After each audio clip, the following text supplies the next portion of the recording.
जय हिंद, हर हर महादेव। देखिए, हमेशा से जो है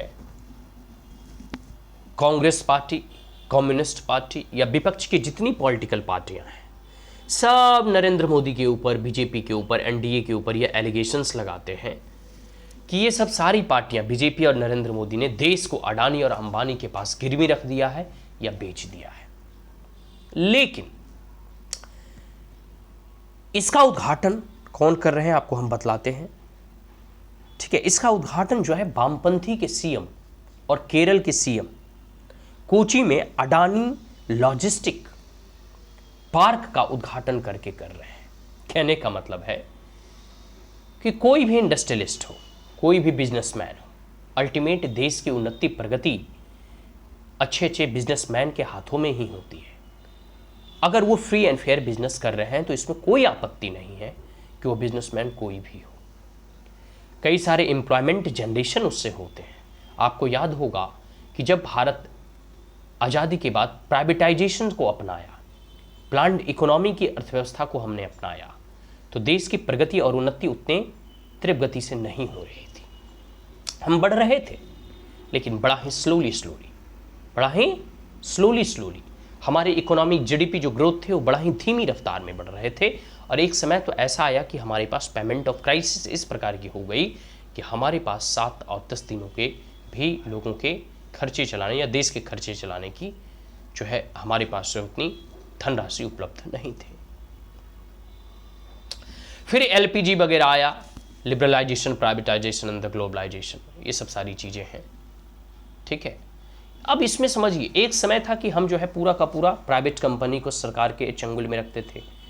टैरिफ का सिस्टम था, लाइसेंस राज और परमिट सिस्टम थे।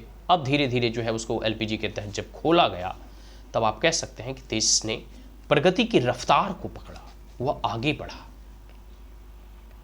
और जब विपक्ष के लोग जब इस प्रकार के एलिगेशंस लगाते हैं, जब विपक्ष के लोग इस प्रकार के झूठे आरोप लगाते हैं, और वही विपक्ष के लोग जो है अपने राज्य में जब उनकी सरकार होती है तो वही अडानी और अंबानी के साथ मिलकर लॉजिस्टिक पार्क लगाते हैं, इंडस्ट्री इस्टेब्लिश करते हैं, फैक्ट्री बनाते हैं, तो वो बहुत अच्छा होता है। मतलब अभी जो है केरल के सीएम जो है वामपंथी विचारधारा या पार्टी के सीएम हैं, ये अडानी के साथ मिलकर एक लॉजिस्टिक पार्क लगाते हैं, तो वो बड़ा अच्छा था। उन्होंने वहाँ की ज़मीनें नहीं बेची, वहाँ के जो है प्रॉपर्टी को जो है अडानी के कब्जों में नहीं दिया। अगर मोदी जी कुछ करें या बीजेपी पार्टी कुछ करती है तो भाई इसने देश को जो है गिरवी रख दी। इस प्रकार के दोहरे मापदंड क्यों? इस प्रकार के फॉल्स एलिगेशन क्यों? सही मायनों में राहुल गांधी, कांग्रेस या वामपंथी ऐसी पार्टियां, अब ऐसा तो है नहीं कि अडानी अंबानी आज अडानी अंबानी बने हैं। अरे अडानी अंबानी तो 50-100 साल से हैं।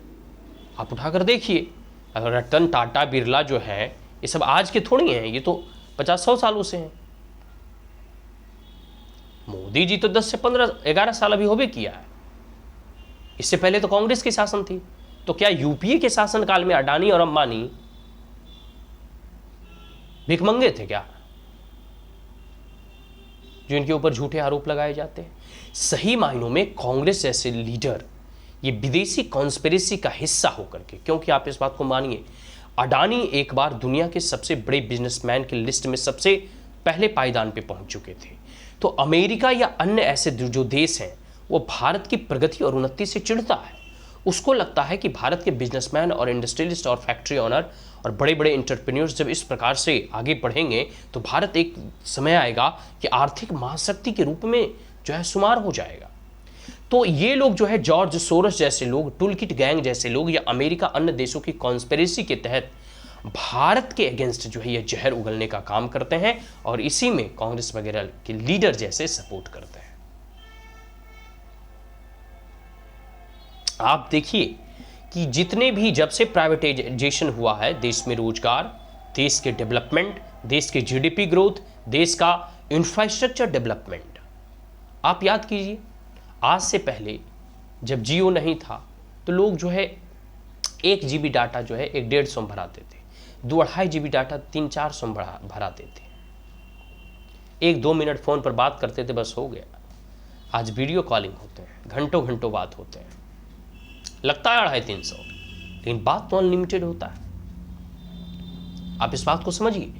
तो जो कल तक वामपंथी इस चीज को कह रहे थे कि अडानी अंबानी जो है देश को बेच दिया, कल तक जो कांग्रेसी इसके ऊपर एलिगेशंस लगाते थे, यही कांग्रेसी जब यूपीए का शासनकाल था तो यही अडानी और अंबानी से मिलकर बड़ी बड़ी फैक्ट्रियां, बड़े बड़े इंडस्ट्री और बड़े बड़े कल कारखाने वगैरह अपने अपने राज्य में जो है एस्टेब्लिश करवाते थे हैं। और एक बात आप मान कर चलिए, जब आप जो है प्राइवेट इंडिविजुअल, सरकार जो है वो गवर्नेंस के लिए, फैक्ट्री चलाने के लिए नहीं, इसलिए आप देखो जितने भी लगभग जो बड़ी बड़ी कंपनियां हैं जो सरकार के हाथों में थी वो घाटे में चली गई। यहां तक एयर इंडिया भी घाटे में चला गया, अंत में जो है टाटा को वापस बेच दिया गया। आप इस बात को देखिए, सरकार जो है वो देश चलाने के लिए, प्रॉपर्टी ऑन करने के लिए या फिर बिजनेस चलाने के लिए नहीं है, क्योंकि बिजनेस के अपने कंपल्सन्स होते हैं, अपने रूल्स एंड रेगुलेशन होते हैं। आप इस बात को समझिए। पूरी की पूरी स्थिति यह बनी हुई है कि यहां पूरा का पूरा जो है सिर्फ और सिर्फ विदेशी षड्यंत्र के तहत देश की बढ़ती हुई अर्थव्यवस्था को धीमा करने का प्रयास है और कुछ नहीं। और ये जो प्रयास में जॉर्ज सोरस के षड्यंत्र के तहत, अमेरिका या अन्य देशों के टूलकिट गैंग के तहत भारत के बिजनेसमैन और एंटरप्रेन्योर्स को बदनाम करने की जो चेष्टा है, इसमें कभी कामयाब नहीं होंगे। भारत के लोग, भारतवासी, भारत के बिजनेसमैन, भारत के इंडस्ट्रियलिस्ट, भारत के बड़े बड़े उद्योग और कल कारखाने लगाने वाले लोग ये भारत को नई ऊंचाइयों पर ले जाएंगे। आज के लिए इतना ही। जय हिंद। आशा करता हूं यह वीडियो आपको अच्छा लगा हो। ठीक है, तो इसे अधिक से अधिक शेयर करें, लाइक करें, सब्सक्राइब करें, अपनी राय कमेंट बॉक्स में जरूर दें। जय हिंद। हर हर महादेव।